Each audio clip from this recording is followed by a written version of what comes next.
Sorry about that. Off mute. We got an action-packed show today, and we'll talk about the Knicks denied again in their coaching search.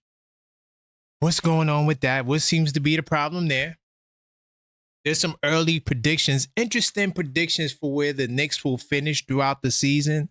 We're going to touch on that. Of course, there's been some updates in free agency. Of course, none having to do with the Knicks, but all of these things do impact where the Knicks are. We'll talk about potential lineup change. Should we change the start lineup? Should it stay the same? Also, this week we don't got no smoke of the week, but we do got comment of the week. We do got word on the street and much more on this week inside the Knicks.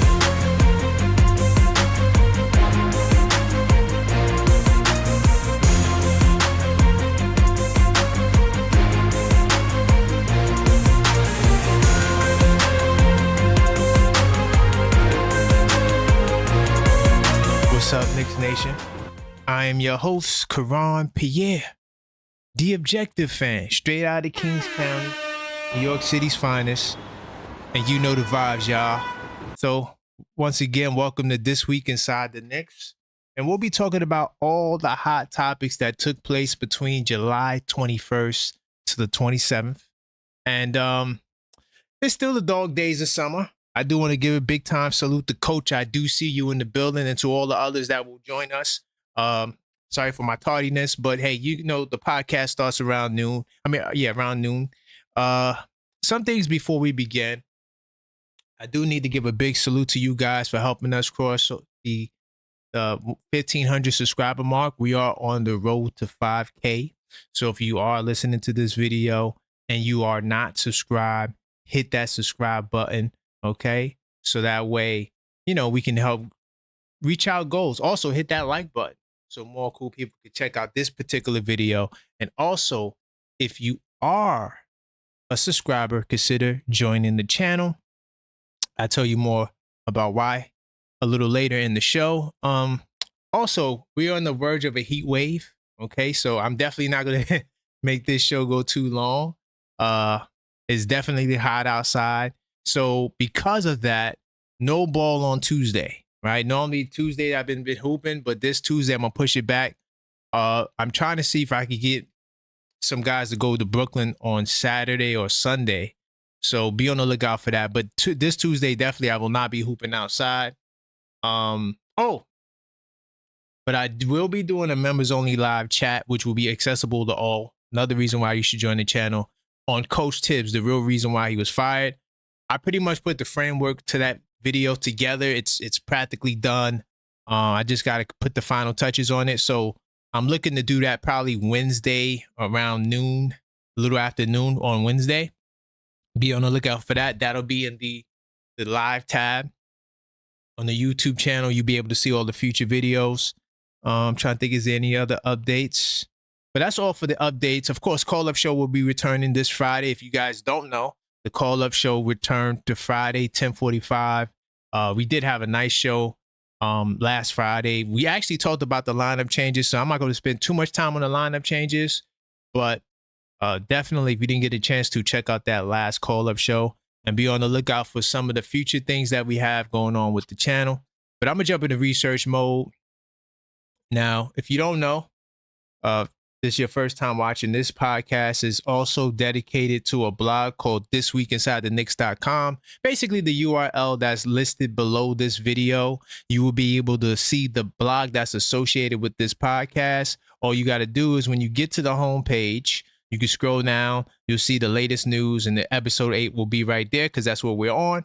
Or you can click on the 2025 off season, and then bam, all of the episodes are here. So right now we're going to be looking at episode 8. So all of the stuff that we're talking about will be associated with this blog. And if there's any news items that catches your eye that I don't touch on, you can go to thisweekinsidetheknicks.com and you can click on all the news, because I literally document the Knicks 365, 7 days a week.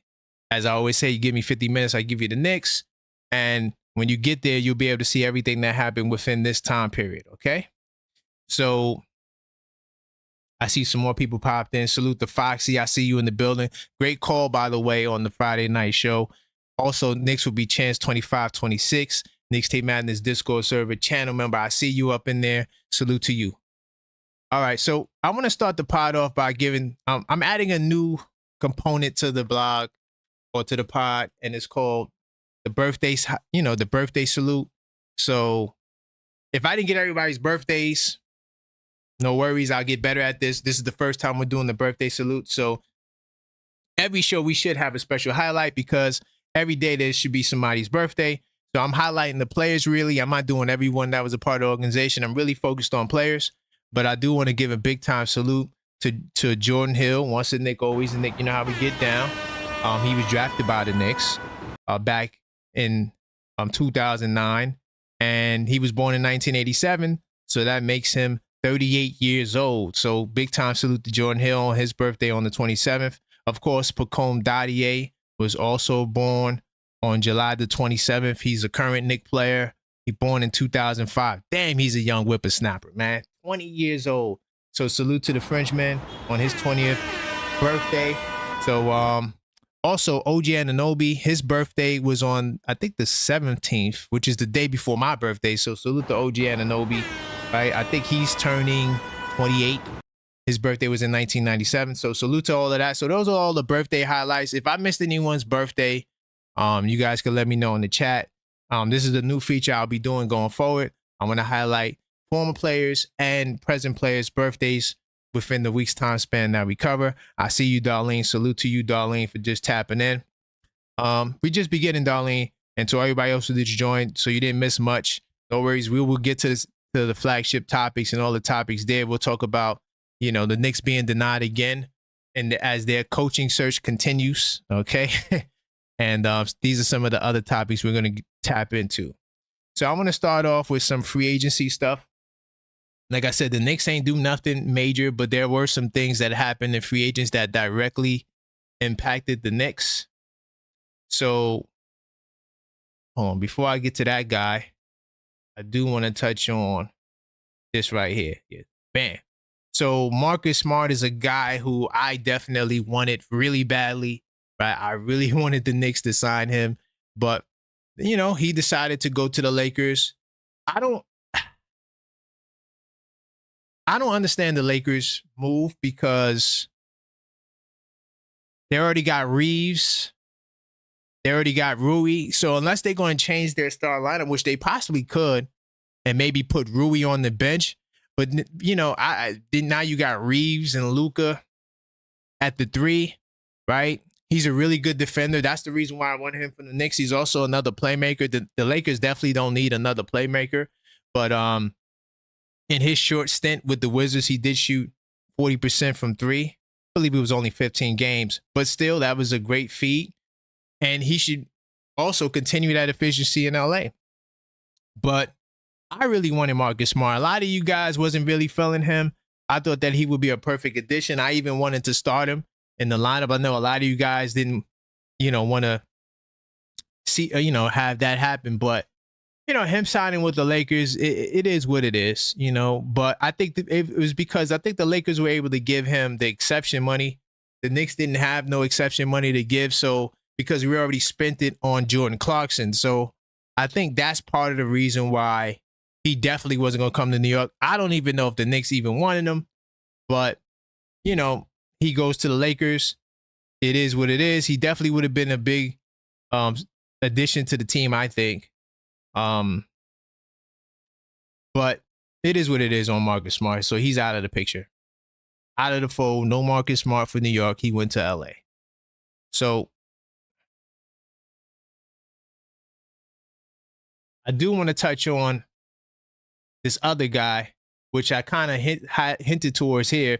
Knicks and Mets move after Marcus Smart was gone. It clearly would be this guy.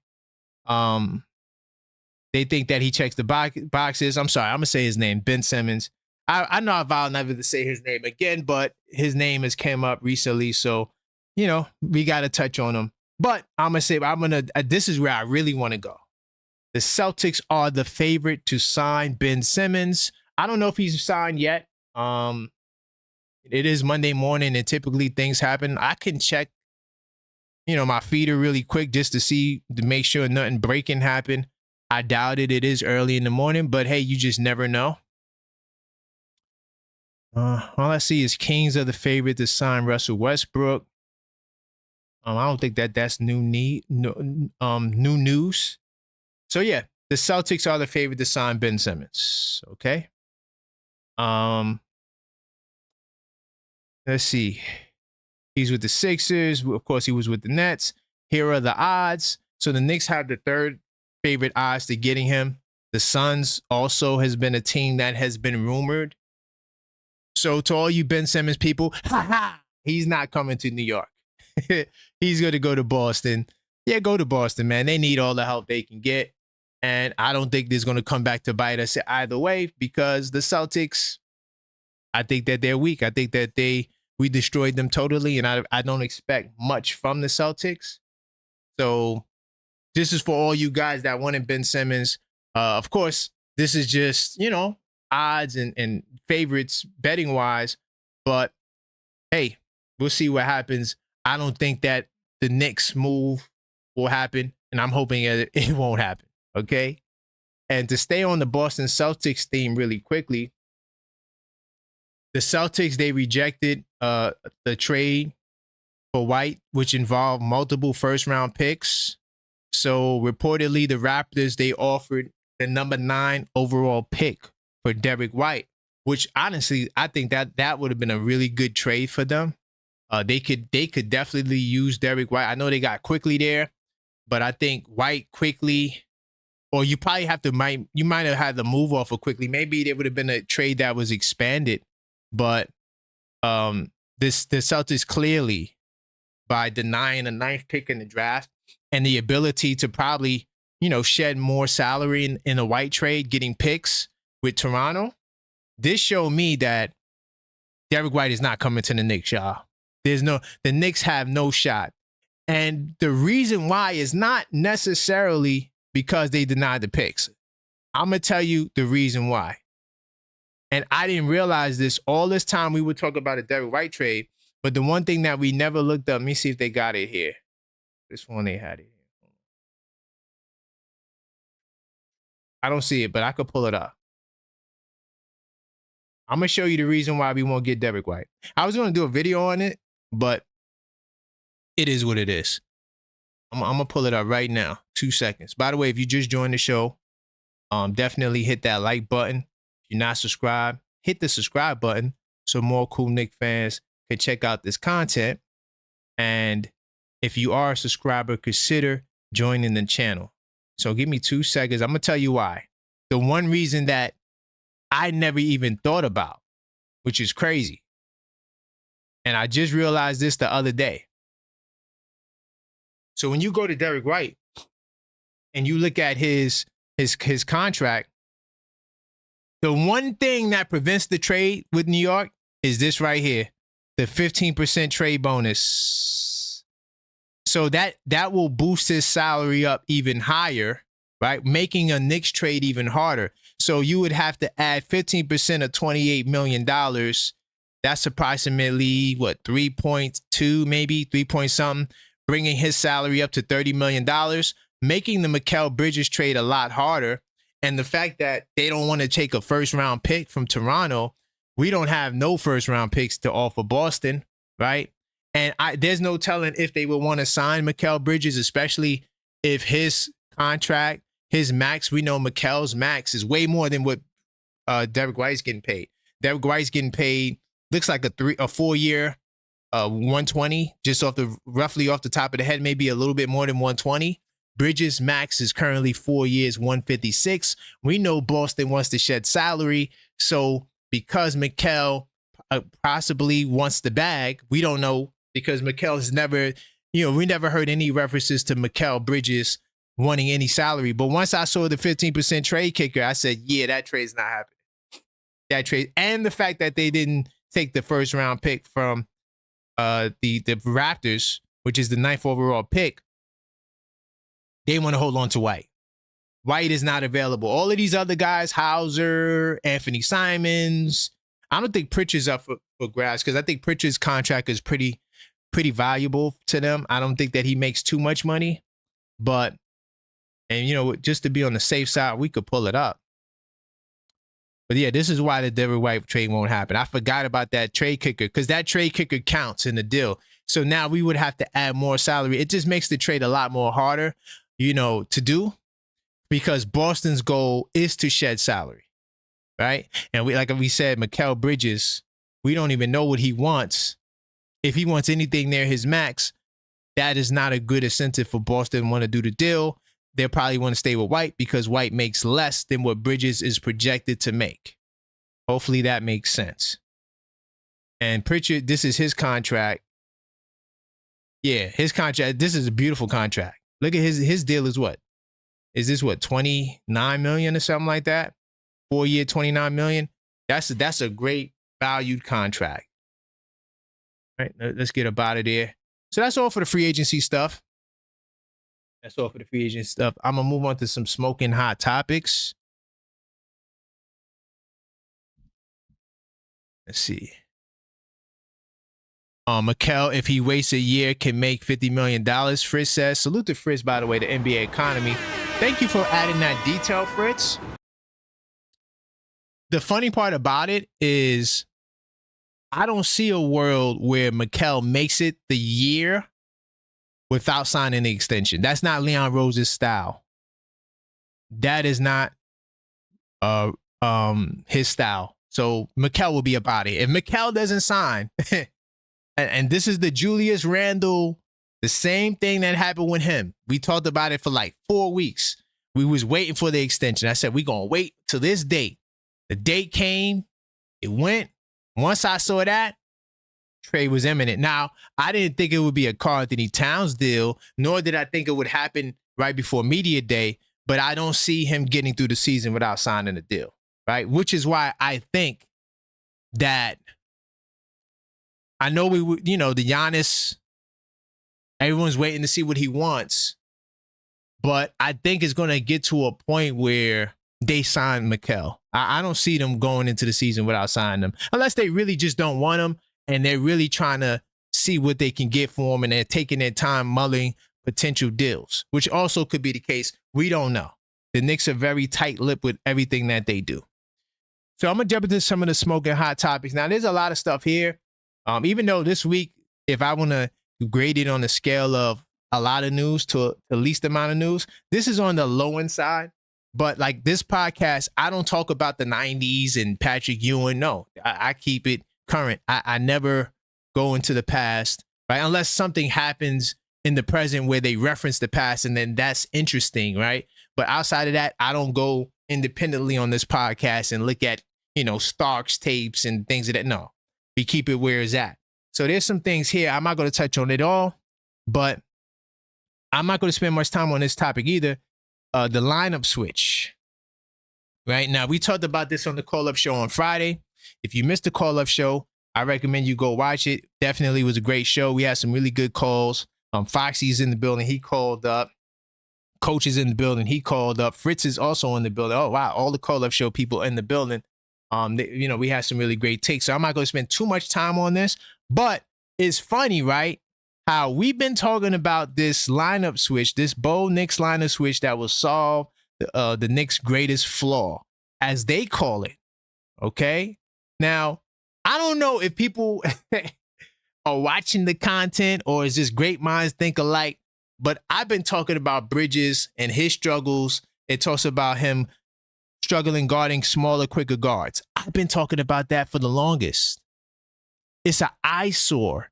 Like, Bridges just does not look comfortable out there. I don't think that's what made him a defensive, all-NBA defensive team player, right? His ability to be on the wing guarding, passing lane, using his length, that's where his strengths is. It was never the guard point guards, right? So what they're projecting is what some of us on this pod has been projecting. Starting Deuce, putting Deuce in the lineup would optimize the Knicks' spacing on offense. And spacing is the greatest reason to swap. I'm sorry. Spacing is the greatest reason. The swap would also allow McBride to become the point of attack defender. We've been talking about that. right? We know Deuce can shoot threes. We know that he's not, while he can do it, he's not really the lead ball handler, but he can also, help out in making plays. He can, be that additional ball handling playmaker on the offensive end. And I just think that, I rather go with OG at the 4. This is where I'm at. And I might do a poll on this. Let me write that down. OG at the 4. Mikal at the 3. Which would you prefer? Or what is best? Keeping OG at the 4 or keeping Mikal at the 2? I'm going to tell you off rip, I prefer to just keep OG at the 4, and that way I can move Mikal to the 3, right? Where he belongs, right? I think you put Mikal at the 3 is going to be perfect. You don't got to worry about size. Oh, well, now you got 2 small guards out there. See, here's what you're missing. Unlike Cleveland, right? Because Darius Garland is a defensive liability. To me, he's more of a liability than Brunson because at least Brunson draws charges. Right. And Mitchell, to me, even though Mitchell they said that he was a solid defender in college, I don't think Mitchell puts that much energy and effort on the defensive end. I'm not going to say he's a bad defender. I just think because he does so much on the offensive end that he doesn't really put it the time. He's not as focused on the defense. I'm going to say that. Perfect word. Not as focused on the defensive end as you would like him to be. I think that the difference between our scenario and Cleveland scenario is that Deuce is a good defender, right? And Brunson is the one that's going to be guarding the taller guards most of the time. So when we go up against, Atlanta Hawks, that's going to be Brunson's assignment. No matter who's on the floor, no matter who you put on the floor, if you keep Mikal at the 2, Brunson's still guarding Dyson Daniels. So the small guard argument to me just doesn't really hold any relevance because, Brunson either way, he's never going to guard the point guard. The point guard position is honestly the hardest position or the best position of talent-wise in the league. You could just go through teams, you see all-star point guards everywhere, right? So that's a very hard position to guard. On most nights, Brunson will not guard the point guard. It's just not going to be, no matter who's on the floor. So, and we've been talking about this, and I'm going to say, let's go with Deuce, right? And look, and this it says the tracking data backs this up. While the difference in screen navigation ability between Bridges and McBride is clear from watching film, the numbers back it up as well. Listen to this.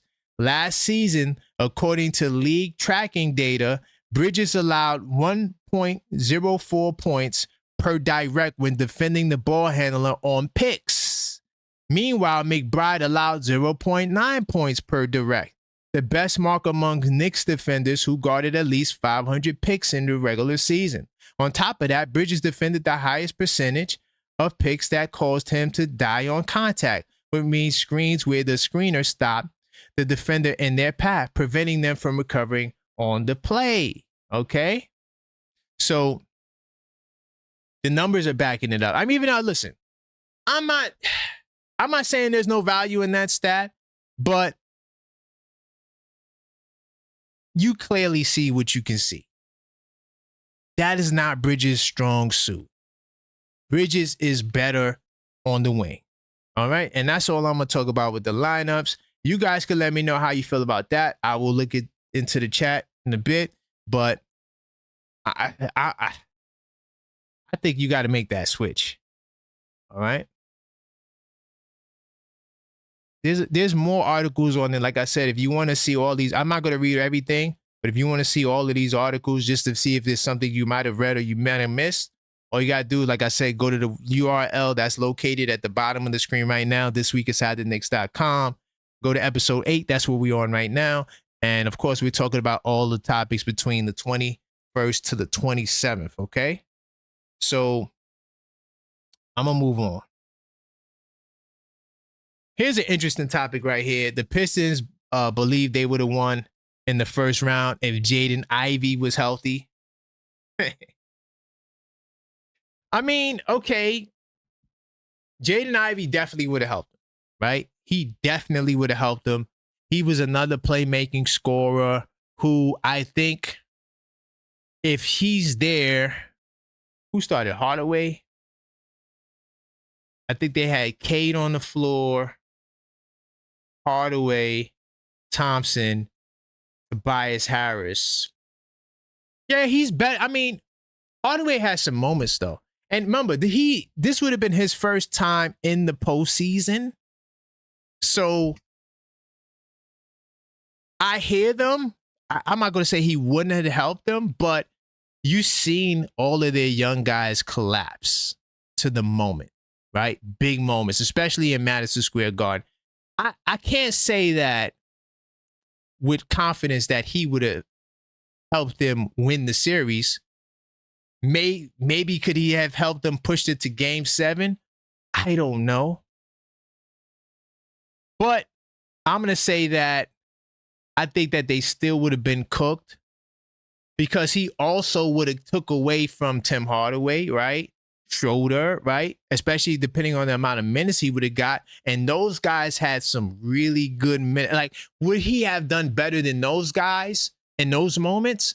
I don't know. Like, Schroeder had some moments, bro. Even defensively. And I don't think Ivy is that great of a defender either, right? So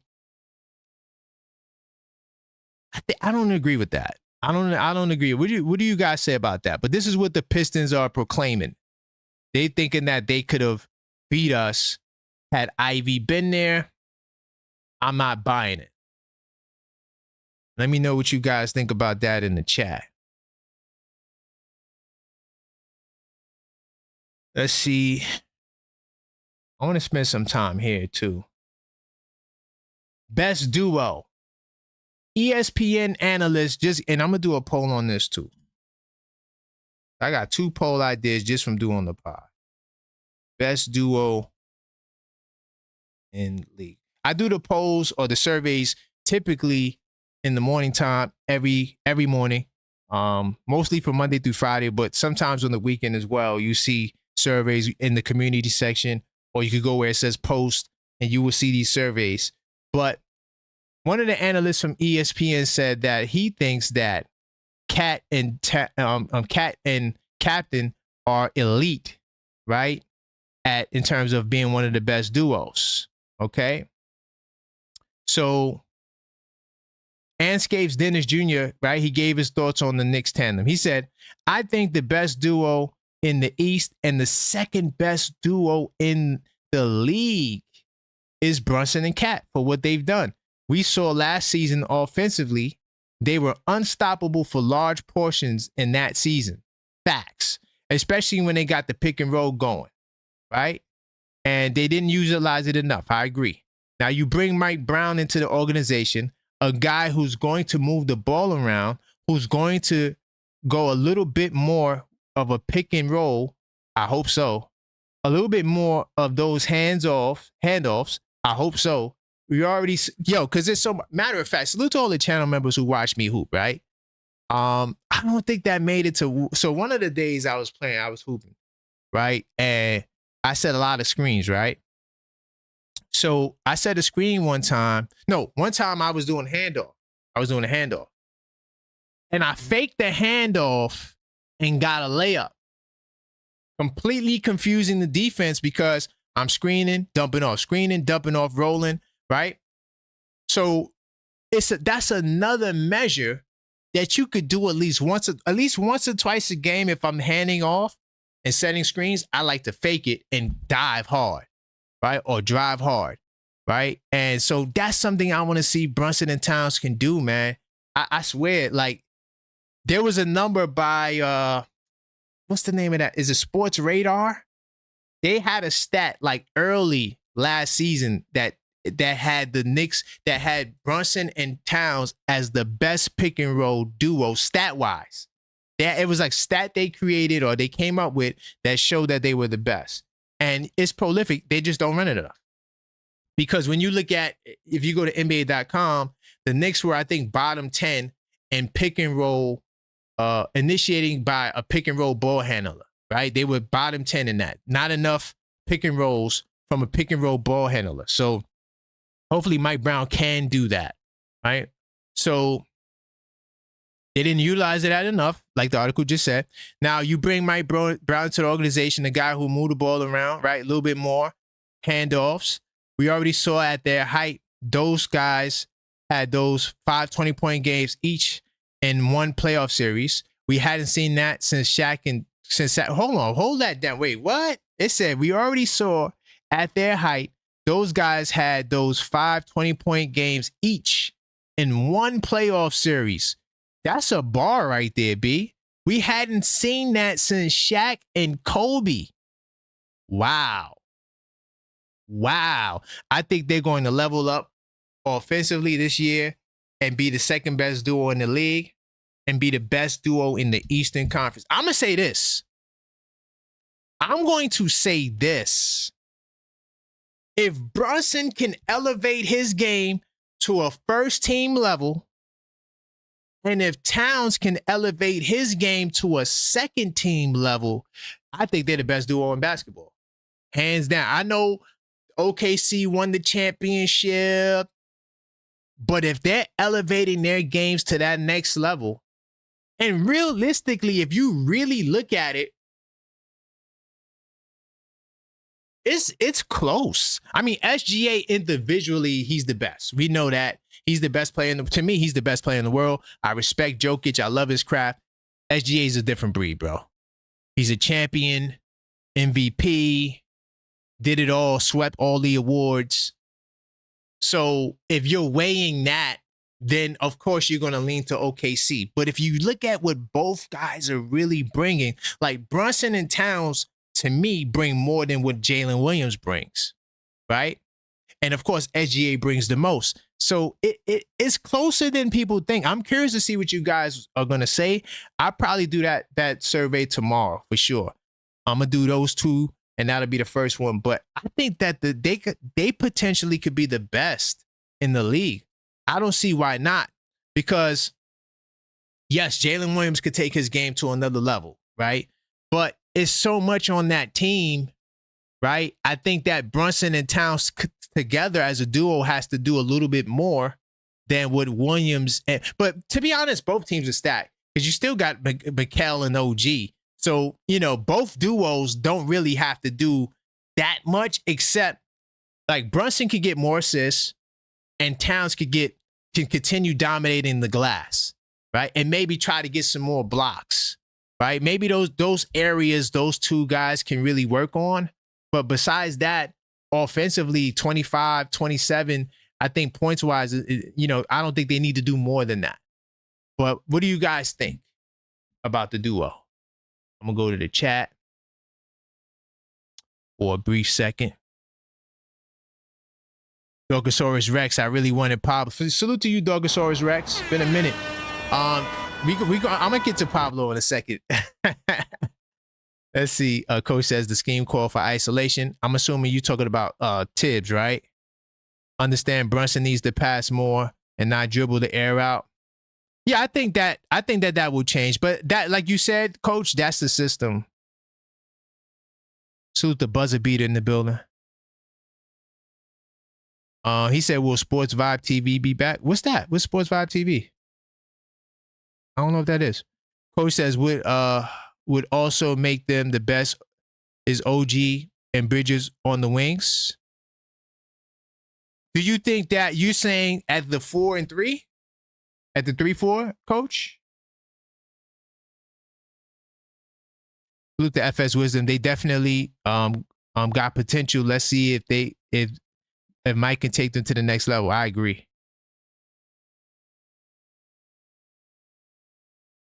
The show Cat was on. Oh, okay, cool. I never checked that out before. All right. So before I get back into it, I do want to take the time to show you guys. So when you go to thisweekinsidetheknicks.com, it's more than just the podcast on there. There's a couple of other interesting things on there. One of the other things is the cool Knicks hats. So like if you fill in my hat collection, pretty much every hat I have in my collection is on this website. The hat that I'm wearing right now is also on there. If you go to right here, bam. The hat that I'm wearing right now is called the Z hat. All right. And this hat, this, you know what? I think I might get this one next. But this is the hat I got on right now. This is the Z hat, right? And all you got to do is you go to Cool Knicks hats, and you'll see a lot of the hats that I post on here are either discounted or they're just fire. And if you want to add to your collection, these are some of the white joints, but I like this one too.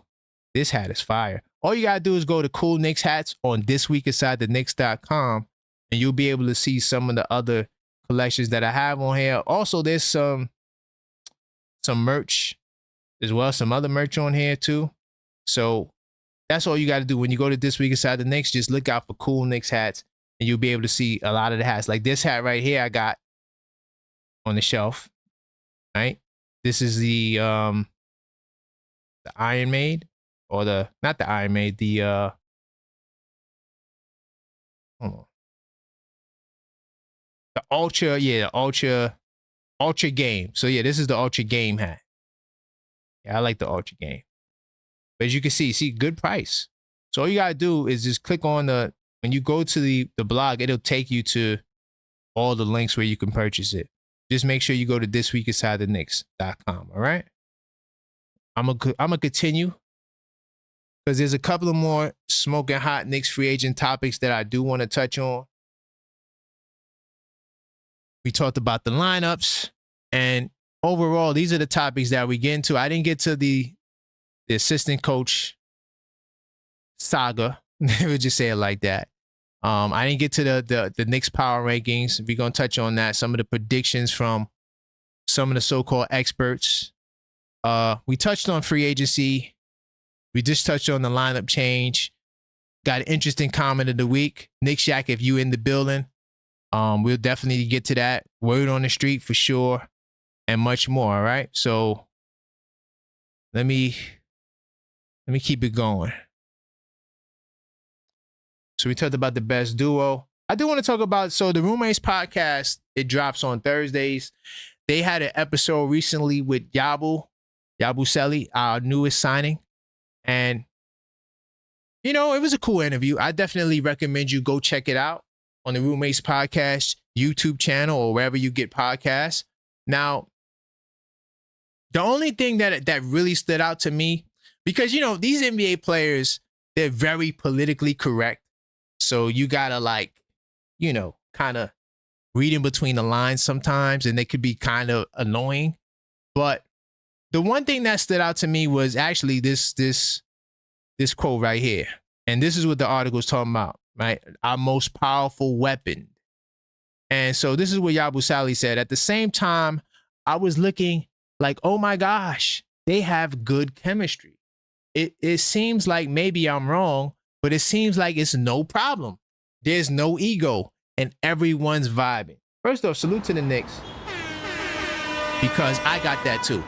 I didn't get a chance to go to the Garden last season, but I was at the Fan Appreciation Day, and, you know, of course, like, it's a public event, but the guys genuinely seem happy. Like Karl Anthony Towns, he stayed. When most of the players went to the back, he stayed out there. He was signing autographs, right? You know, Josh Hart, Brunson, those guys definitely, they have a glow to them, and you could tell it's genuine. Like, it's not cap. Like, you can tell when people are capping. Those guys genuinely like each other, right? People overblown the argument. Dudes, we get into arguments all the time, bro. When we get to Brooklyn, I guarantee you, to all the channel members, when we get to Brooklyn and we start hooping, you're gonna see some crazy argument. I guarantee it. But it's all love. It's not the end of the world. I think that what Yabu saw, and he's an NBA player, I think it's fair to say that we all, you know, pretty much saw the same thing. And I remember Brunson told a story on the Roommates podcast that when he first got to the Knicks, the locker room was quiet. No one spoke. No one talked. No one said a word. And then, of course, the Nova boys came in, brought in a whole new culture to the locker room. And I think that even though we got a new coach, we got a coach that's pretty good with the players, especially communication-wise. I think that the chemistry could even get better. But I think that it'll continue. Yabu to me seems like a guy who he'll fit right in, you know. And also too, like, he's from France, but you can tell he spent some time in America, right? Because he knows a couple of things. Like, he's been, of course, he played in the NBA before, and you know, he was talking about the different cities and foods he's been to. He sounds like, even though he has an accent, but he sounds like somebody who spent time in America. He's not like somebody who just off a boat. And I think that he will fit in well.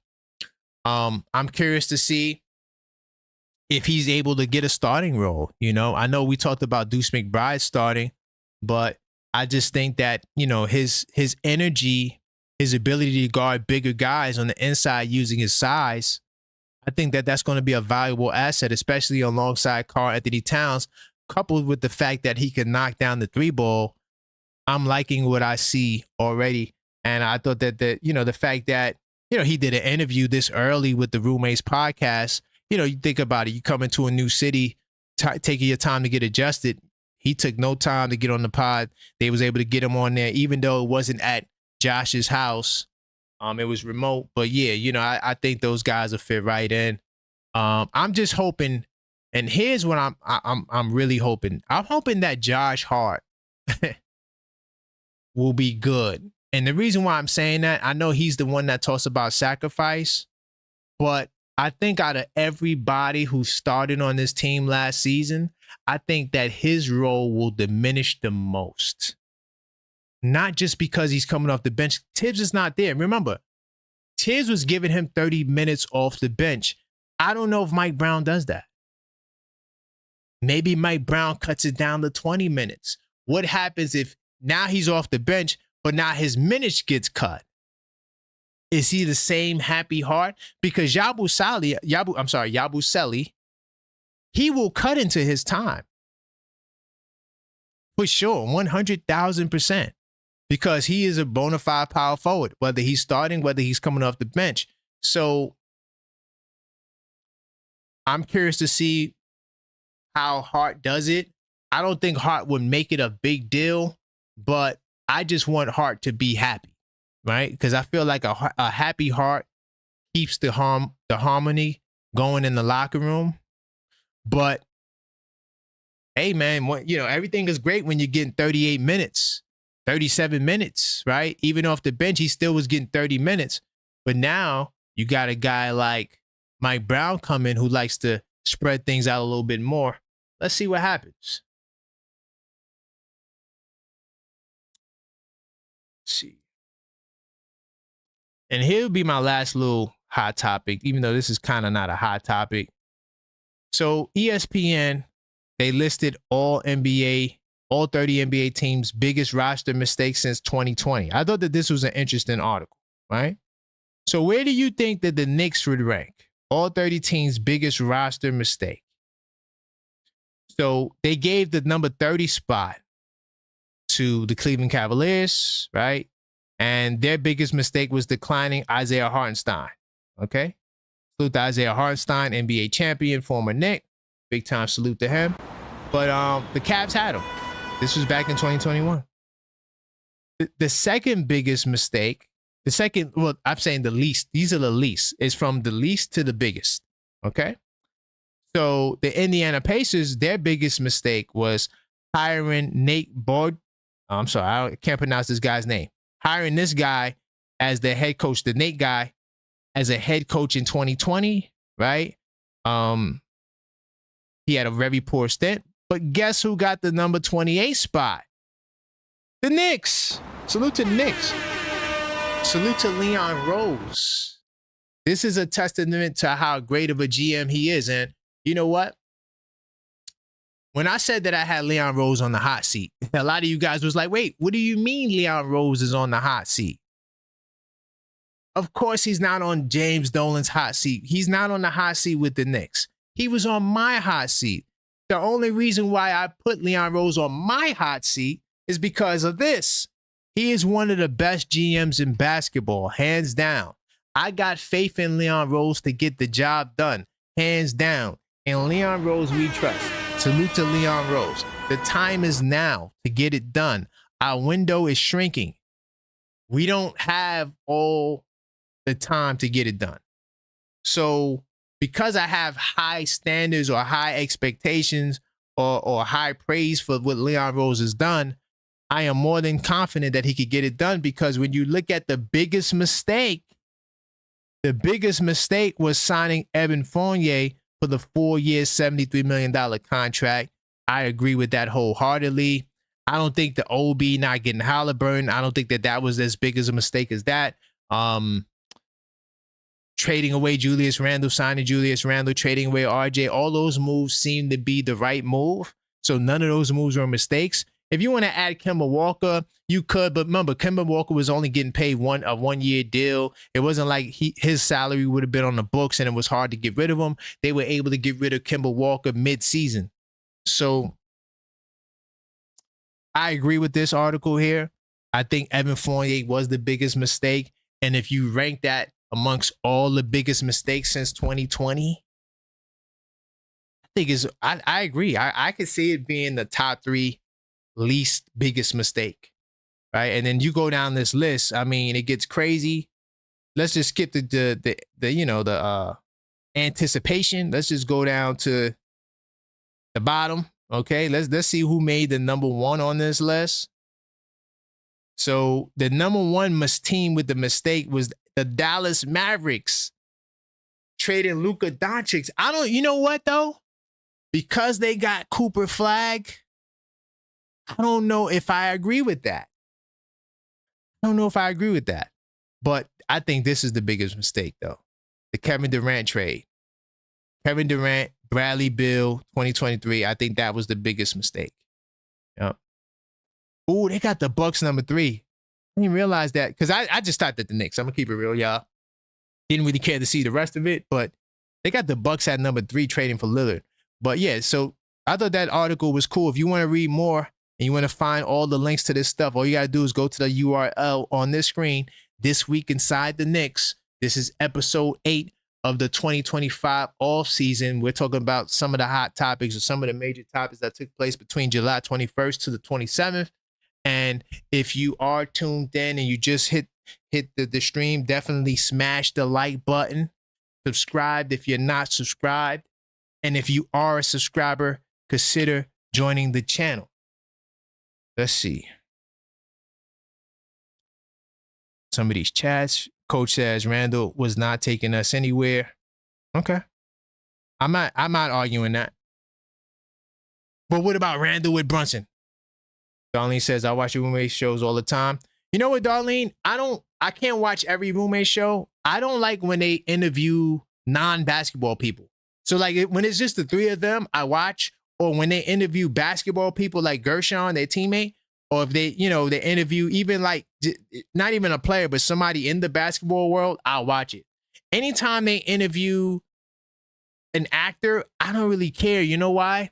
I love JB and Brunson. To me, they don't give the best interviews, like non-basketball interviews, because they're not they're not journalists, right? That's not their specialty, is interviews, right? They do decently with NBA players because they play, so they have something to connect with. To me, it's way better when they stick with the basketball stuff. When they go outside the grain, like the Triple H interview, right? I was a big wrestling fan back in the day, so that kind of intrigued me. I'm watching it, but I'm like, damn, if they would have asked this, they're also a little younger too. So, they don't really go back to the Triple H days, but I like when they talk basketball. I think that when they talk basketball, the show is fire, right? Even if they're not the smoothest podcasters. Let's see. He said, who goes to Houston? Who goes to Houston, coach? Salute to Lucky Visions. Leon Rose made a trade that handicapped his coach right before media day. That's not the biggest mistake, though. That's not what the article was saying. It was saying what the biggest mistake was. Trading for Karl-Anthony Towns could never be the biggest mistake. In fact, to me, that was one of the biggest accomplishments. Let's see. Grimes struggling because of the CBA. Facts. Coach says he blames Tom. Okay. I'm assuming you're talking about the duos. Buzzy Peter said, I'll put it out there. I would trade Hart for the right player. Ooh, damn, you trading Josh Hart? Listen, anybody can, you guys know my model. By the way, salute to HRM the Great. Knicks Tape Madness Discord server channel members. Salute to you, HRM. Hopefully everything is well. Salute to Yuri. Knicks Tape Madness Discord server channel member. I see you in the building as well. All right, let me keep it moving. So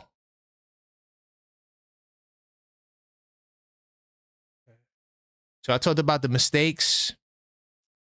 I'm going to touch on this little early prediction stuff. Like I said, if there's anything that I'm skipping, because of course I can't cover everything, I'm going to touch on these early Knicks predictions, and then we'll jump into the flagship topic, okay? So some of the earliest predictions. Now, Mike Brown, Leon Rose put out the statement, our singular focus is to win the championship. Mike Brown, during his press conference, said that me and Leon Rose, we have a common goal of winning a championship. OG Anunoby, the recent and the prediction club, right? He sent a message to the entire league, okay? So OG Anunoby, right? He said, right, the Knicks OG Anunoby is known for being soft-spoken, reserved off the court. He's often seen wearing sweatshirts, right? But they say behind the scenes that OG Anunoby, he's very, talkative and he's very funny. But when he's in the media, he don't give nothing to the media, nothing at all. And he did he do the Roommates podcast? Darlene, did OG Anunoby do the Roommates podcast? It's crazy that if he did it, I don't remember it. I'm pretty sure he did do it. But even if he did it, I don't get nothing to remember from the OG Anunoby stuff. Like he's just too, somebody got to really work with him. Like, yo, man, you got to give more to us personality wise. You know what I'm saying? Like, come on, man. We love you, OG. You don't got to be so, soft spoken and let me not do it and let me just protect. No, we want to see what you about.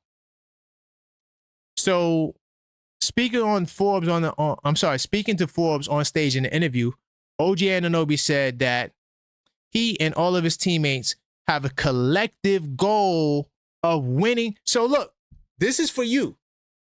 OG Anunoby stated that he and all of his teammates, so not even just him, he's stating it, he and all of his teammates have a collective goal of winning a title next season. Salute to OG Anunoby and all the guys, according to him, for doubling, tripling, quadrupling, etc. down on title this year. So when I said that Leon Rose is on my hot seat, right? Some of y'all didn't like it. Y'all came for me. All of these guys are talking about championship this year. They're not saying, yeah, we just want to build and we want to be right. They saying they want to win a championship. Okay? And like I said earlier, I hinted towards it and they got it right here. OG Anunoby isn't the first one to state this, right? During the introductory press conference, Mike Brown stated the goal is to build a sustainable winning culture that produces championships. Okay? So that is where we are. How do you feel about OG Anunoby? Just saying, screw it. We trying to win the title this year, not in 2 years, not in 3 years, not with our window. No, the goal is a title this year because I'm telling y'all right now, salute to all the channel members who knows. I did the video talking about destroy your enemies totally, how we crushed the Boston Celtics. And let me tell you something, that same fate can be our own because of those apron rules like somebody mentioned in the chat earlier. I can't remember who said it. So this is where we are. And I'm hoping you guys are ready for the ride because it's going to be one hell of a ride. That's what I'm going to say about that. So OG Anunoby, okay? Salute to OG Anunoby once again. OG, he let it be known. We believe it. We think we're winning the championship. We're going for the championship this year, not next year. So look, now a couple of rankings came out, predictions, and because of these rankings and these predictions, right? I have an article I also wrote talking about, just pretty much debunking the narrative that a team overachieves. Teams don't overachieve or underachieve. Look, that's our opinion. That's our prediction, right? It doesn't mean that that's what's going to actually happen. So we can't act like our prediction is the gold standard for what should be. You are what your record is, period. Indiana Pacers, best team in the East. They made it to the finals, period. Knicks, we went to the Eastern Conference Finals. We were the second best team in the East. I don't give a damn about what happened in the regular season, right? 0-10. That doesn't matter in the postseason. You can be 0-10 in the regular season and win the championship. What are you holding on to? Only guys like Knicks 100 or guys like that will say, well, you went 0-10 in the regular season to all the good. What does that matter? The goal is to win a championship. The only reason why the regular season is important is because it gives us a positioning for the playoffs. That's it. Once we get into the playoffs, we throw everything that took place in the regular season in the trash. That's why I joke and I say the Cleveland Cavaliers, salute to the Cleveland Cavaliers, they are the regular season champions, not to be confused with the in-season tournament. What value does that hold? They had the best record in the East. So what? If you're not going to do what these guys did, that's on the screen, the Oklahoma City Thunder, and actually win the championship, then your regular season is for naught.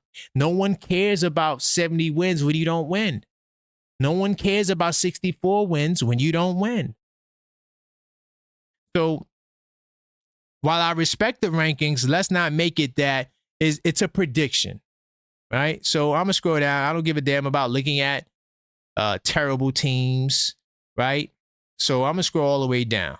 Now, everywhere you go to, the Knicks are in the top tier. So under the right conditions can win the title. Magic, Lakers, Knicks. Now, I don't know. I mean, the Lakers don't got a bad team. I just don't know if I would put them in this tier. Same thing with the Magic. But okay, so they got us there. They got Dallas there. They got the Clippers, Cleveland, Minnesota, Houston, Denver. All those teams that's going to be like, these teams will probably be anywhere between like number 2 to like number 3 or something like that. So, to like number 4, 5. So all those teams would be in position. So the Knicks are the top tier team, right? Of course, the OKC Thunder, they are the favorites to win the championship. But ESPN, okay, they came out with their rankings, okay? Now, this is why I did the call-up show on Friday. The call-up show was asking the question, are the Knicks, right, the best team in the East, right? Or are the Knicks the top 2 team in the league? And so the reason why I came up with that show title is because Tier 1, top contenders. They got the OK City Thunder. Facts, they won the championship. By default, they should be there. But guess who the Athletic has as number 2? The New York Knicks. Salute to the Athletic. So we're talking about championships and what our expectations is. Oh, salute to Yuri for the member message. Let me see. I'm gonna read this because I gotta pause in between for my channel members. He said the Knicks are known for being in the playoffs. The NBA as a whole is better when the Knicks are good. Knicks in the playoffs. Knicks are a playoffs. Cavs are soft as Charmin. I'm riding with that. Salute to Yuri. Thanks for that message. To bring it back to where we are, the Knicks are number 2 according to the Athletic. Tier 1, top contenders, Oklahoma City Thunder, and you read it right, the New York Knicks. They say it's all about the new coach Mike Brown and how he may reimagine what is largely the same team that went to the Eastern Conference Finals. Clarkson should be an upgrade on Payne, while Yabusele should be an upgrade on Achua. I'm hoping for that because salute. I think it was Foxy when we was talking on the call-up show. He said that Achua is a better defender than Yabusele. I said that, Achua didn't really get the opportunity to do much. Maybe with the right opportunity, Achua might slightly be better than Yabusele. Now, a lot of y'all might not want to agree with it, but I hope he's an upgrade. Now, the offense, now here's where offense can be even better. The question is how well this team can defend with Towns and Brunson. I think there's ways around that, right? One of the ways is what we discussed. Start Deuce at the 2. Let him guard the point of attack. New York should still add a couple of more players, right? Especially in the front court and on the wing. And then they got the Cavaliers number 3. Minnesota Timberwolves number 4. So this is the top tier. I think that's it. On Denver. Denver number 5. So that's the top tier. Okay? That is the top tier. Salute to the Knicks for making it there. I agree. I have us as the best team in the East. Now, whether we finish as number 1 seed, number 2 seed, I think that's where we are. 1, 2 seed. Don't really care. We could be 2 seed, fine. My thing is this. It's finals or bust, period. Hands down, a lot of you guys may not agree, but the fact of the matter is this. You're facing a lot of pivotal contract decisions. Towns is coming up. Bridges and Mitch is here. Right? You're going to be a second apron team, no matter what you do. Now, of course, you can always dump salary. We know that. But if you dump salary, you're going to dismantle your team like how Boston did. So that is not the option that it would be the most optimistic option in terms of where we would be as a competitive team. But it's something that could take place. This season is going to be the most important season under Leon Rose's tenure. It literally, in my opinion, could make him or break him. It can make him by getting to the finals like, yo, he continues to make the right moves and letting Tibbs go was the right thing to do. Or it could be like, damn, maybe Tibbs wasn't the problem. Maybe it was not getting a Giannis, not getting a real superstar in terms of a first team or MVP. Not to say that Brunson and Towns, they are definitely stars and superstars to me, right? It's just that if you're going to define superstar as a first teamer or MVP, Brunson and Towns fall short of that, but they are very much stars and 2 of the biggest stars in the league. And I'm happy that we have them. But the bottom line is this. This is the year they have to step up to the plate. It's no excuses. Oh, Mike Brown, none of that. That's just where we are. Let me look in the chat, and then I'm going to jump in the flagship. Salute to Randall in the building. I see you. Foxy says Yabu and a thick, powerful athlete, not as mobile as Precious in the perimeter, not the shot blocker, the rim protector is Precious. Yes, Foxy, you said that on the call-up show. Fam says, what's good? J2 says, fam, what's good? They signing Simmons. You know what, J2, just for you, just because you asked that question and I was happy to rejoice in this. So, no, not that one. So, there's been some reports that say, league sources said that Boston has taken the reins as being the number 1 possible destination for Ben Simmons. So, no, my friend, it looks like we won't get Ben Simmons, hopefully, but that can change. That's just reports. Who knows what actually will happen? Doesn't have to happen that way, but yeah. Let's see. Foxy says, I suggest everyone check out Nick's Nurse book. He wrote after winning the championship with Toronto. He said OG hated. Oh, wow. He hated Fred VanVleet and Siakam. Ooh, because he wasn't the third option. Wow. Interesting. So are you saying that in the book that OG wants to be a higher option? Interesting. Now, I'm going to jump in the flagship topic, which we're going to talk about. The Knicks were denied again. It seems like that's been the theme all summer. But before I do that, I do want to show you guys the shop. Now, I know to all the people that's been with me, you guys already know what's in the shop. I do got some new things coming, but to all the people that hadn't seen the shop before, I got to share it with them. So if you go to shop.thisweekinsidetheknicks.com, or if you go to thisweekinsidetheknicks.com and click on shop, or you click on merch or shop right here in the corner, it'll take you right here. Bam.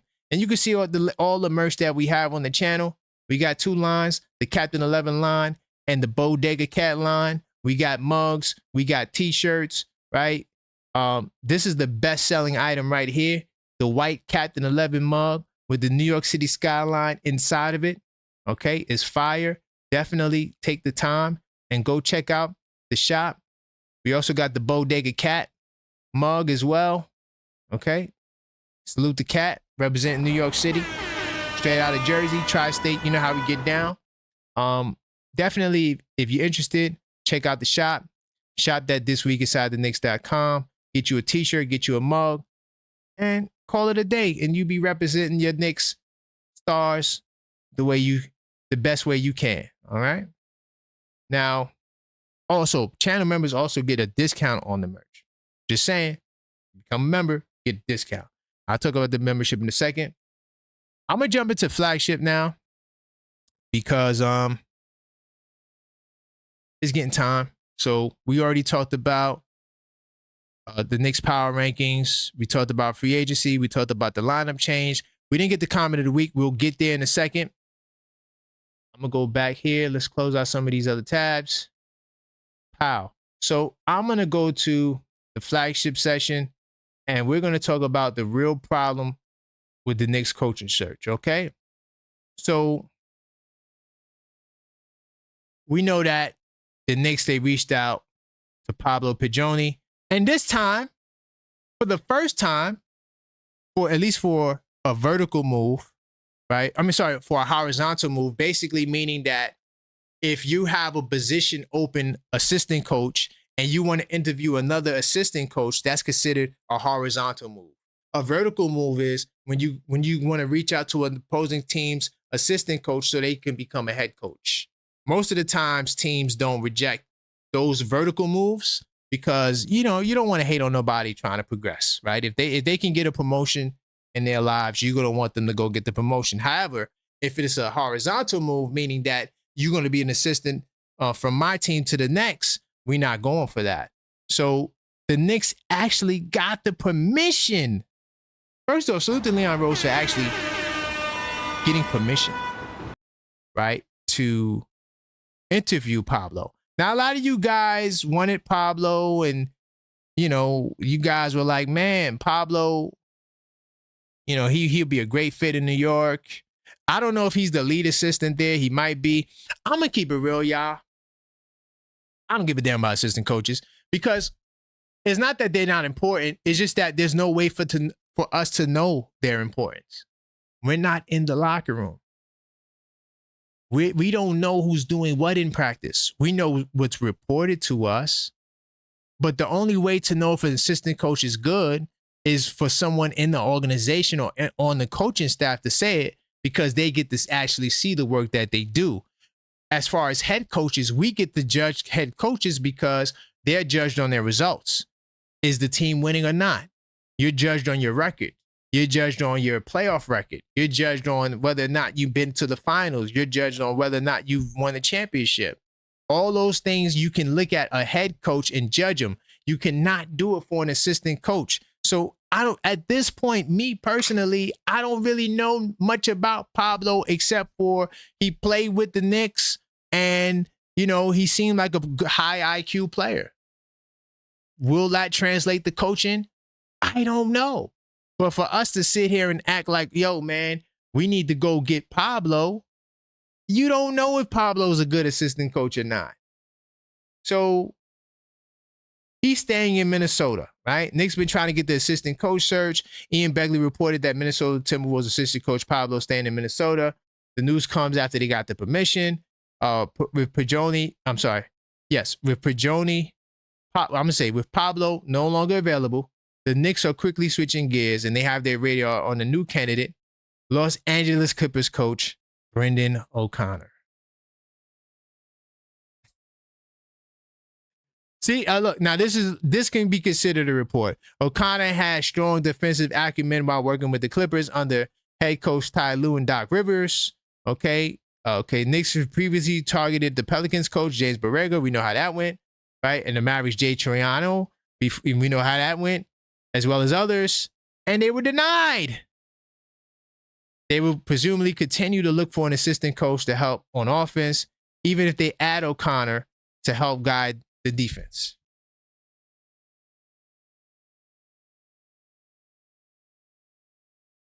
I'm going to say this, guys. To me, I get it. And you guys are going to see Wednesday when I do the Coach Tibbs video, the real reason why he was fired. I'm going to give the whole timeline with all the sources, with everything there. Okay? And we're going to come to a conclusion on Tibbs that day. It's safe to say that we kind of like fired him on the fly. Like it wasn't a plan. Clearly, it wasn't a plan to fire Coach Tibbs. Wasn't a plan. So because it wasn't a plan, we're scrambling.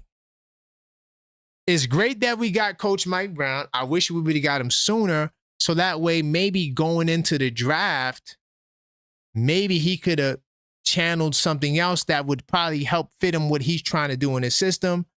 Even though it probably would have been a second round pick, we know the value of second round picks today. Even if it is a second round pick, it still would have been good to have a coach by that point in time, because you rarely see a team go into the moratorium period. All that is a fancy way of saying free agency negotiations, right?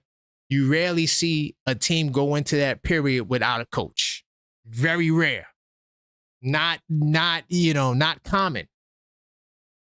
So because of that, I feel like we've been in a mad scramble mode. We scrambled to put together that summer league team, and that's why it didn't look good at all, even though summer league doesn't look good technically for most teams, but it didn't look good because it was a last minute patch job.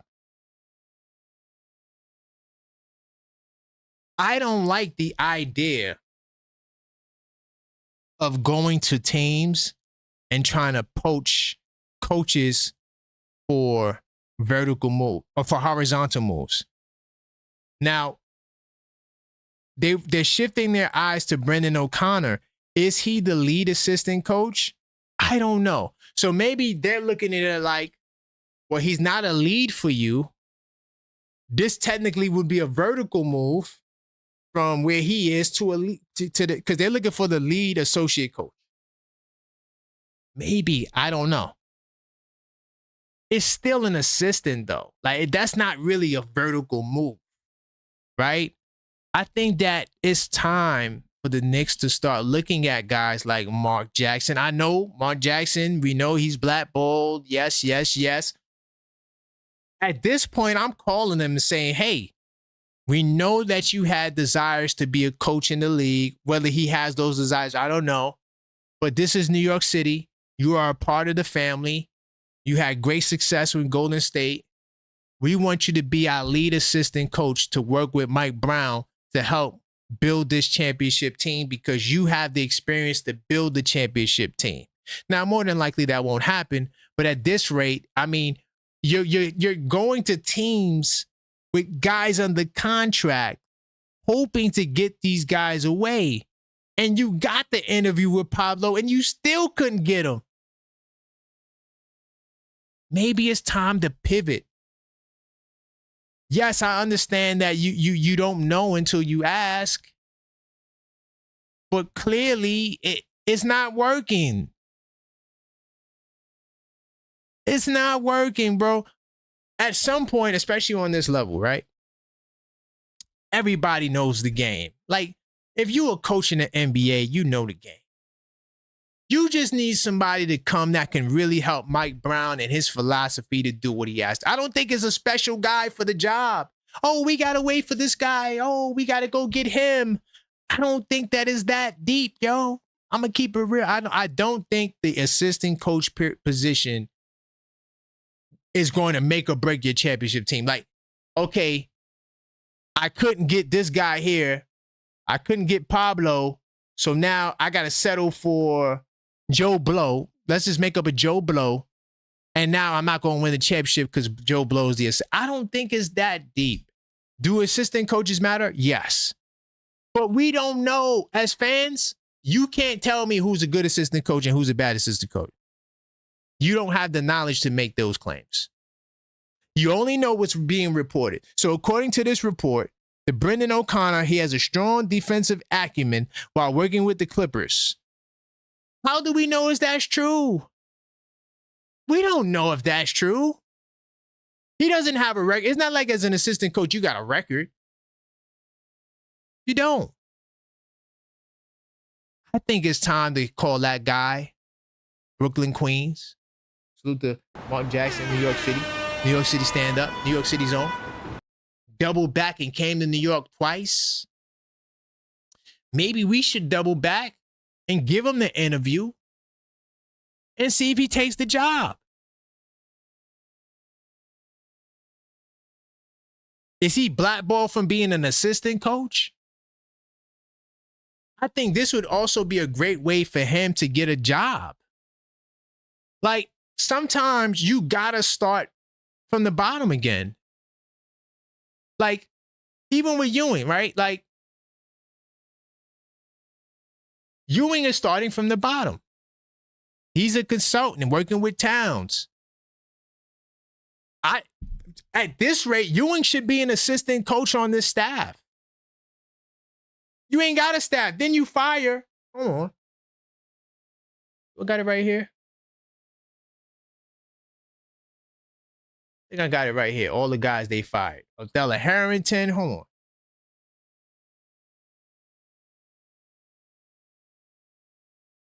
Who they fired? Othello Harrington, the Yashimoto dude. And it has to be in one of these articles.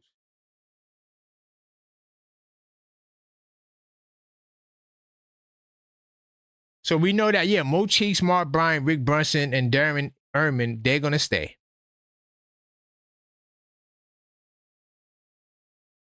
But all those other guys are gone. I'm sorry, I don't got their name. I know Othello Harrington is one of them. And the Yashimoto dude is the other one. Can't remember the other guy's name. Because I don't care about assistant. I'm going to keep it. I don't care about assistant coaches, right? But here's my logic, right? Why would you let those guys go when you don't got a staff? Wouldn't the best thing would be keep those guys on board until you get some more guys in there? Because even if you get the head associate, you still got to, I'm not going to say it's a scramble. I'm going to say you still got to fill those other positions. Remember, there's like 12 assistant coaches, guys. We only got 4. But Patrick Ewing should get on the bench if he wants it, right? The only reason why Patrick Ewing shouldn't be on the bench is it because he don't want the assistant coaching spot. But you ain't got no coaches. You don't got nobody.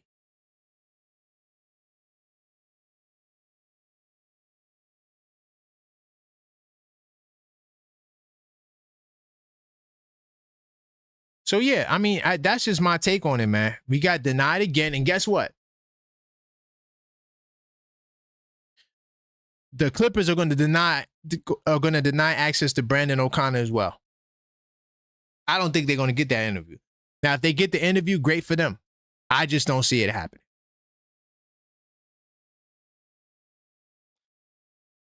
That's all I got for that. Let me see what you guys talk about in the chat. Salute to JJP and YC. None of last year's assistants have been fired. Yashimoto was yes they are. JJP, yes they are. Hold on. Now I gotta find it. Hold on. Give me 2 seconds, y'all. I'ma find it. Those guys will be fired. They're letting go of all those other guys. Othello Harrington. Give me 2 seconds. I got the article somewhere. It's just so many articles. I'm going to find it. But yes, they will be getting rid of those guys. By the way, if you just joined the show, this is This Week Inside the Knicks, episode number 8 of the 2025 off season, right? We just covered the main topic. The Knicks get denied again. And I think the denials will continue as long as they continue to focus on guys from other teams. Foxy says SG gets to the foul line. That's not Mikal. Make Taj Gibson the assistant. Hell, Foxy, that was Tibbs guy. He's not going to be, he doesn't know, wait, does he know Mike Brown? I don't know if he has a relationship with Mike Brown, but that was Tibbs guy. So yeah, Taj Gibson won't get the job.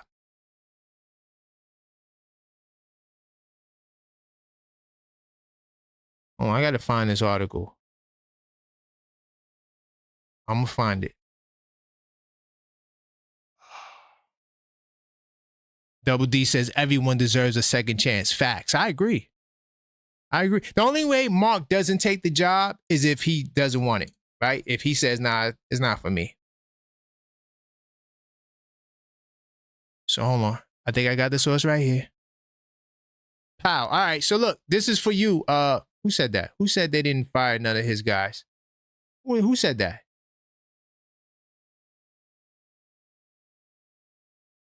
Don't remember. Oh, was that you, JJP? Oh, yeah. JJP, this is for you, okay? You know I don't speak about nothing without sources, right? So after letting go of Tom Thibodeau's, right?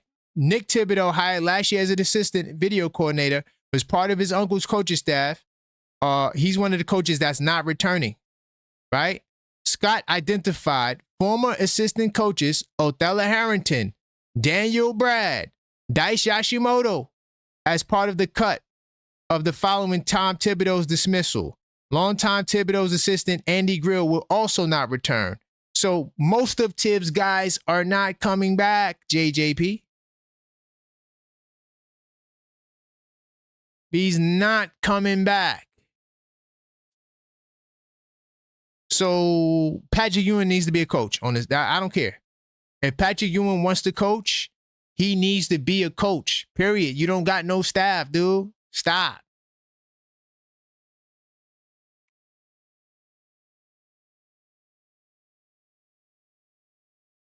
Double D said, that's why I enjoy Sports Vibe and your takes. You don't sugarcoat what your eyes see. You're not a fanboy. Sorry, like most of the others. Yo, Double D, I'm going to keep it real, yo. I am the objective fan. If the Knicks are bad, I will be the first one to tell you they're bad. So that's why when people were saying the Knicks suck, like just for shock value and content, it grind my gears because you guys supposed to know basketball and you guys are just saying these things for clicks and views and it's annoying. But if the Knicks were bad and they suck, trust me, I would be I'm saying finals are bust because I believe in the team and I believe in Leon Rose, right? And I have all the evidence, multiple 51 seasons, right? Made it to the Eastern Conference Finals. You bring in a coach that is an offensive-minded coach to take your number five ranked offense to a number one spot. I could see that happening. All these are real things we're working with. This is not fanboy, oh man, we're going to be good this year or this is our year. Them days are over. But yeah, I keep it real, man. Salute.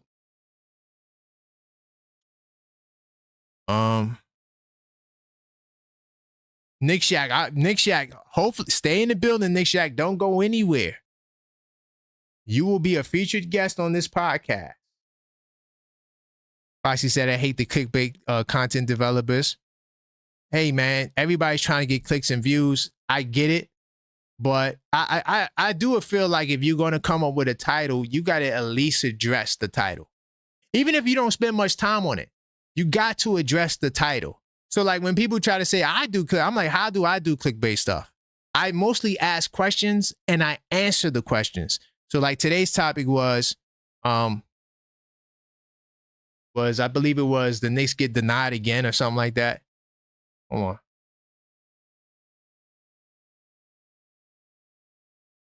Did my mouse just die? So look, the real problem with the Knicks coaching search.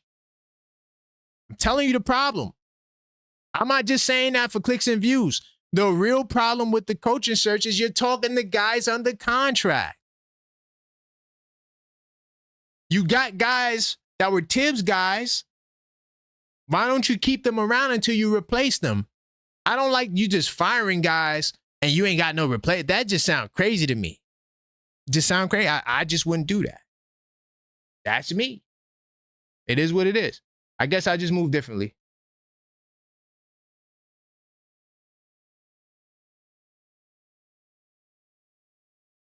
No matter what team, what sport, I would take the field over the favorite. I agree with that. It's very hard, especially with the way the NBA is today. It's very hard to repeat.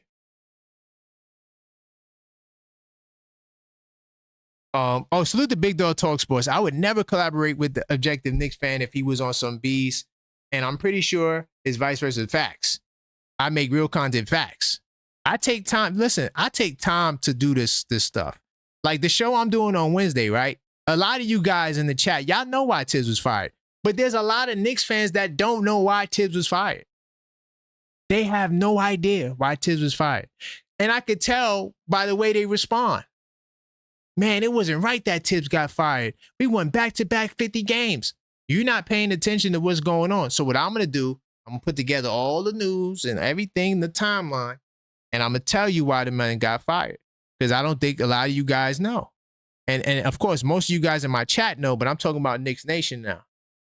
Salute the Cream Grand as well. I see you in the building. Let me move forward. Nick Yak, I'm glad you right here. This was going to be my comment of the week about Ben Simmons, right? The brother agreed with me. Salute to Gideon. He agreed with me about Ben Simmons, right? He said he was only good in Philly, right? Regular season, he averaged 6.5, 6, and 6, right? Regular season with the Clips, he averaged 2, 3.8, and 3, right? I'm riding with that. I don't want Ben Simmons. But because Nick Shack put what he put yesterday, this is my comment of the week, man. Nick Shack. Okay? Coming from my neck. Now, I did a short, right? The real reason why Mikal Bridges' contract is stalled. And I do think the Giannis trade has something to do with it. Because everyone's waiting for the final decision. Will he be traded or will he not be traded? Because if he does decide that he wants to be traded, you don't want to shoot yourself in the foot and not be able to put together the best package for him. Thus, if you sign Mikal Bridges, you cannot trade him after a certain point. Right? So if you sign Mikal Bridges after August 5th, on or after, he cannot be traded for this season. You can't trade him till next year. Okay? So maybe there's some flexibility there. And also maybe there's an issue with the terms. That's a whole nother topic I don't want to get into. But I do want to talk about this, Nick Jack. You said the Bucks are not trading Giannis to the Knicks for Bridges and whoever else. No matter how unhappy Giannis is, without getting a boatload of picks, and we don't have. What GM would do that? What GM would do that who wants this GM to stay in the NBA? I'm going to say this. Nick Shack, listen to me. This league is ran by stars. You could talk all that owner, GM stuff all you want. Dan Gilbert learned the hard way. Yes, how many of you guys remember what happened with LeBron and Dan Gilbert? Yes, LeBron, he definitely greased the Cavaliers. The decision, the way he left, I didn't like it. I ain't gonna lie, I didn't like it. But at the same time, this league is driven by stars. You could talk all that team stuff you want. And we went back to 1958. You don't have a team in this league that won a championship without a first team or MVP. There's only one team to do it. That was the Detroit Pistons 2004, which was a very good team and was the anomaly. You can't look at Detroit and say, well, that's the example. Every single team since 1958. What does that mean? Because the stars are so valued, that's why they get paid so much money. You cannot win without them. You cannot win without them. Giannis won Milwaukee their championship. Milwaukee will never get another championship. Not until, the future sometime, maybe 100 years from now, 50, I don't know. Milwaukee will not get another championship. You know why? Because they have what I call the small market blues, right? They're one of the teams that panic when it comes to money. That's why they waived and stretched Dame Lillard, right? They second aprons, first aprons. Some of them teams can't operate there. So if Giannis says, I want to go here, he's going there. You know why? No other team is going to trade for a player that doesn't want to go to their team. That's rule number one. So if a star player is available and he wants to go to a certain team, no other team will take that star. In fact, the team that's trading the star don't have the heart to do it either. Because now, all right, so when they make those statements, you diminish your value. Meaning that you cannot get the same package in return. So why would I give you the 6, 7 draft picks and like my 3 young boys when he don't even really want to come to my team?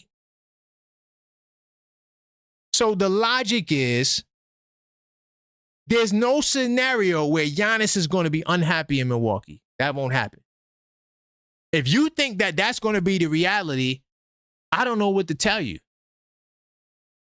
KD has managed to get himself out of every situation when he was unhappy. That's KD. You're not going to stop KD from going the way he wants to go. Right? Even this last trade, right? It's like, oh, KD, I didn't really want to go. They moved me. That's cap. I love you, KD. That's cap.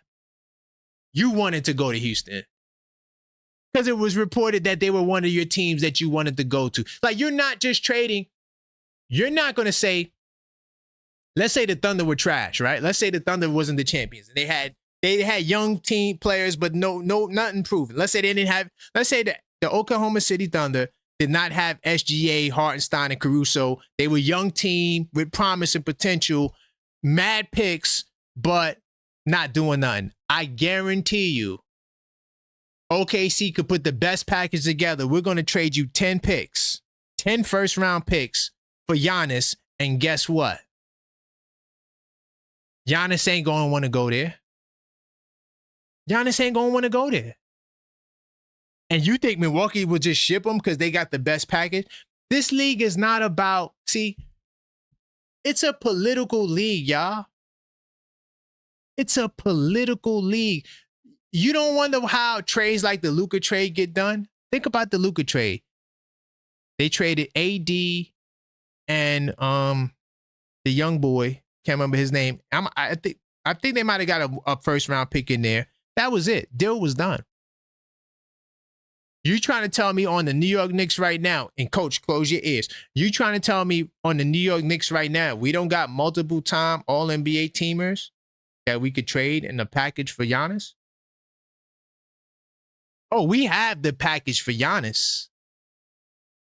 The key thing about it is he has to agree. I always said that. I never said that okay, on that level, it don't work like that. It don't work by, oh yeah, we're going to put together a package for Giannis. Don't work like that.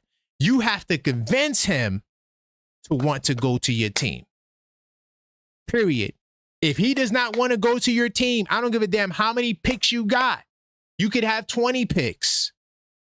They're not shipping you there. No team is going to take a player who doesn't want to go to their team, especially a star player. That's why these guys get traded. That's why these guys get bought out. I don't want to be here. I'm buying you out. Yes, you can get traded anywhere, but once a star player, not a role player, once a star player says, I don't want to be here, that player will not be there. So yeah, Nick Shaq, hopefully you got the gist of my message.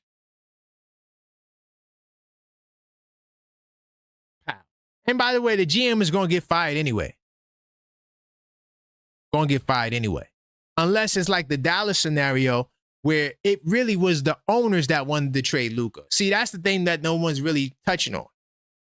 The owners wanted Luka out of there. That's why Nico has a job. The owners have to sign. Okay, I'm going to say it like this. When Leon Rose did the cat trade, he brought it to Dolan. I'm doing this trade. Like, you don't make a move of that magnitude without ownership involved. It just doesn't work that way. No, it does. I'm sorry, it just doesn't work that way. I'm gonna jump in the word in the street, and then we gonna rap. and I'll look in the chat, final messages. But before I jump into word on the street, I salute to all of the channel members in the building. I do want to talk about the channel membership, right? What happens when you do join the channel. I kept hinting towards it earlier in the show, and I'm going to touch on it now. So when you join the channel, we have 2 packages. I'm only going to touch on the Start of Knicks Fan because it's a great place to start. So when you join the channel, you get access to the Knicks Tape Madness Discord server, which is a server that I only have for exclusive people and channel members, right? It's not an open server, open free-for-all system where trolls and people can just come in and talk nonsense. So this is a high-quality community, right? We have great conversations. We talk all sports. We talk Knicks no matter what, 24/7 Knicks chat all the time.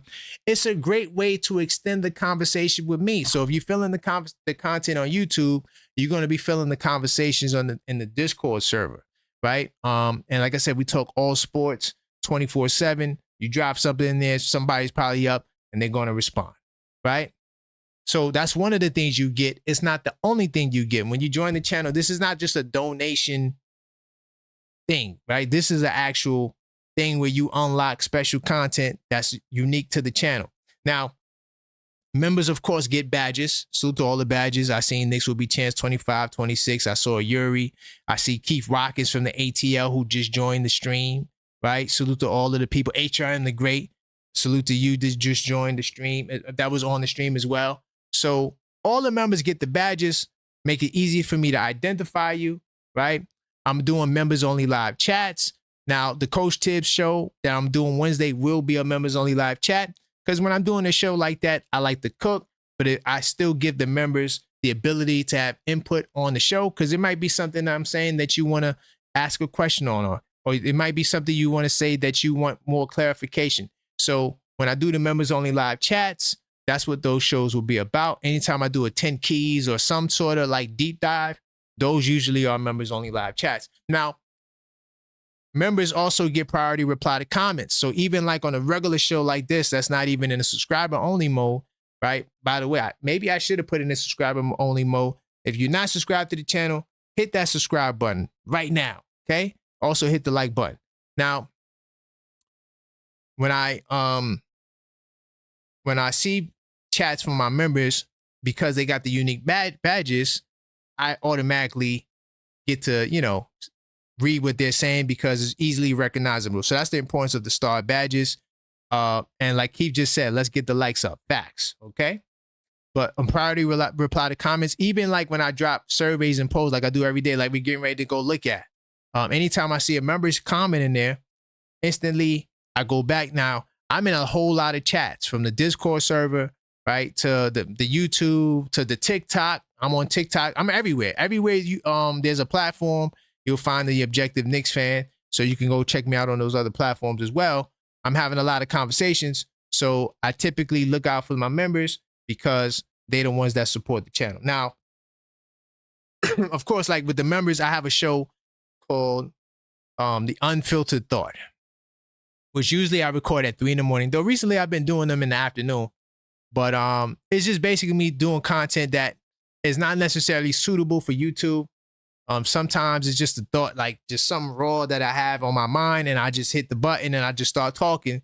And so and I'll show you a couple. The last couple of joints that I did, I'm due for another one. Be on the lookout for that, channel members.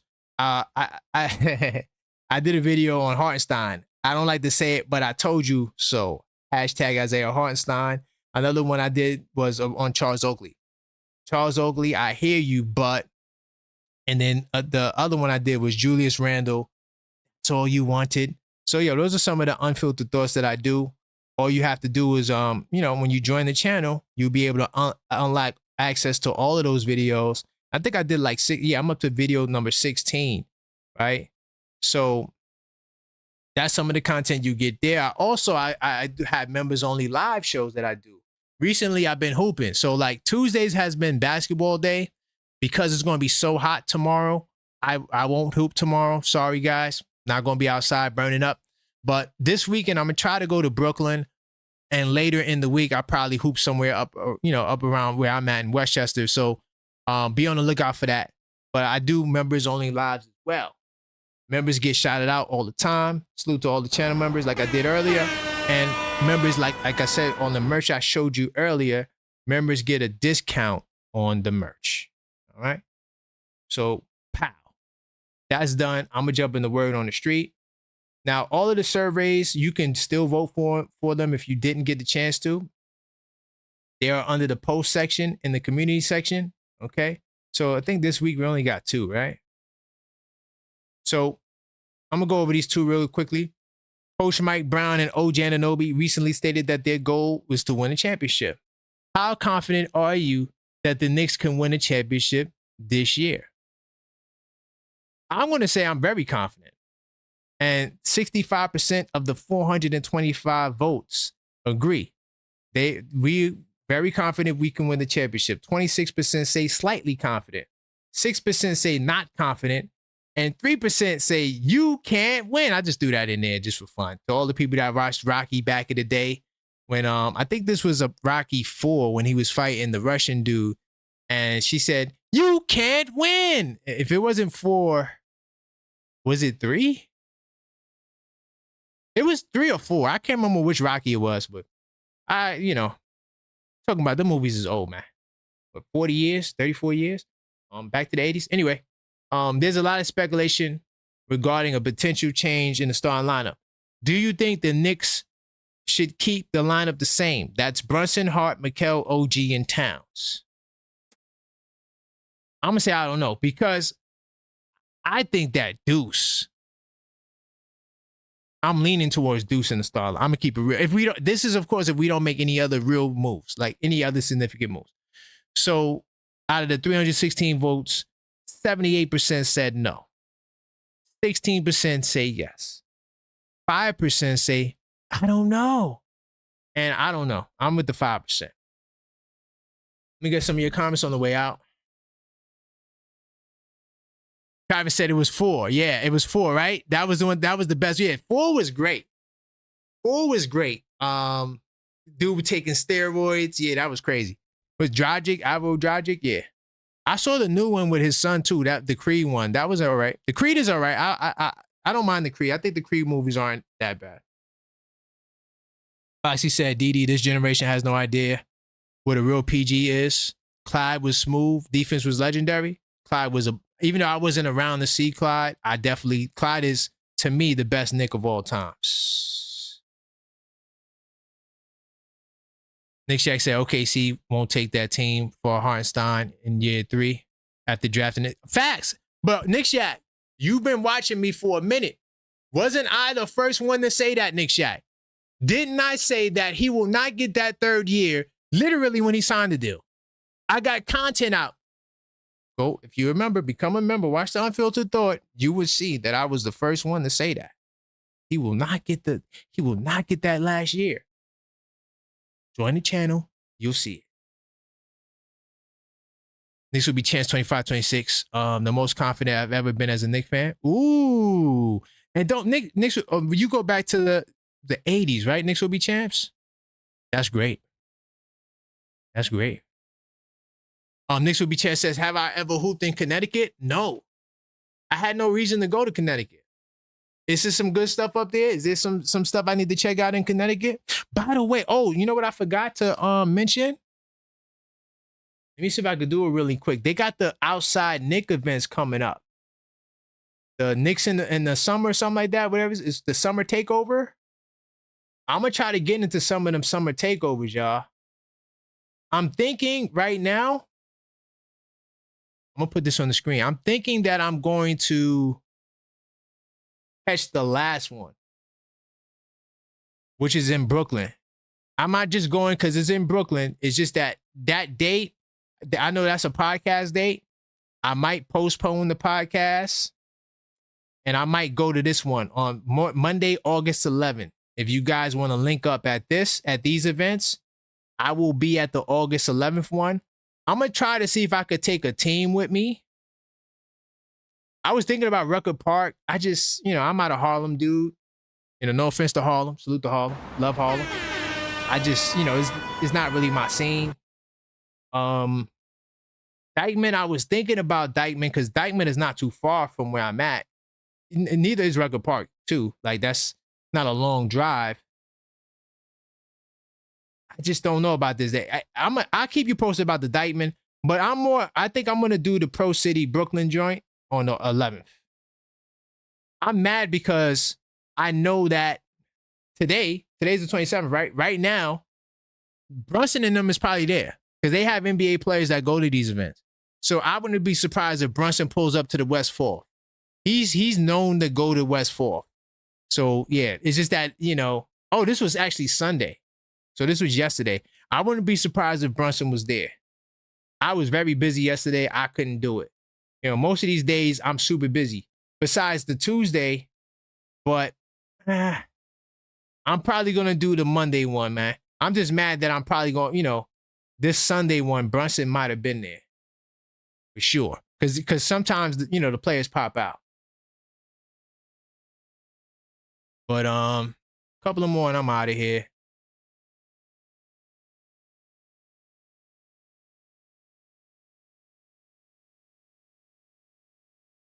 Let's see. Oh, y'all talking about the old school days. But listen, y'all, man, I want to give a big time salute to everybody that rock with me for the podcast. All the channel members, all the mods. Salute to AP, one of the first channel mods. I see you. Pablo definitely said no. We talked about that. AP, I'm not sure if you was in the building, but yeah, he definitely told us no. Salute to Buzzer Beater, Nick Shack. Hopefully you don't take a fair. Matter of fact, did you reply to my comment of the week, Nick Shack? Nick Shack, like I said, it's not about the package, right? But in your mind, Nick Shack, you think that there's players that are untouchable. I'm telling you right now, in this league, there are only 2 players that are untouchable in the league right now. SGA, Wemby. SGA, Wemby. Everybody else can go in the deal, including Jokic. And if there is a third untouchable, it might be Jokic. But I could see a world where Denver's like, yo, we'll trade Jokic because they ain't trying to spend that money. All right? So yeah. But salute to you, though, Nick Shack. Salute to 5C. Salute to my man Keith, Mixtape Madness Discord server channel member. Salute to Randu. Salute to Darlene Bryant. Salute to Double D. Salute to Kareem Grant. Salute to JJP NYC. Salute to Big Dog Talk Sports. Definitely go check his channel out. Great content. He talks a lot about just the NBA stuff. Well, he talks about all sports, but he focuses on the NBA mostly. Salute to Coach. Salute to Yuri, Mixtape Madness Discord server channel members. Make sure I don't miss nobody, man. Salute to everybody in the building. Salute to Maxine, though she's not in the chat. I hear her outside the room, though. Salute to J2. Man, salute to everybody that was in the building, man. That's all I got for you guys today. Be on the lookout for Wednesday will be the next show. It might have to be a night show because it's gonna be super hot. I'll see. Be on the lookout for the Wednesday show. It could be the afternoon or it could be a late night show. I'm not sure. But the show coming on Wednesday, all right? That's all I got for you guys. And until next time, let's go, Nick.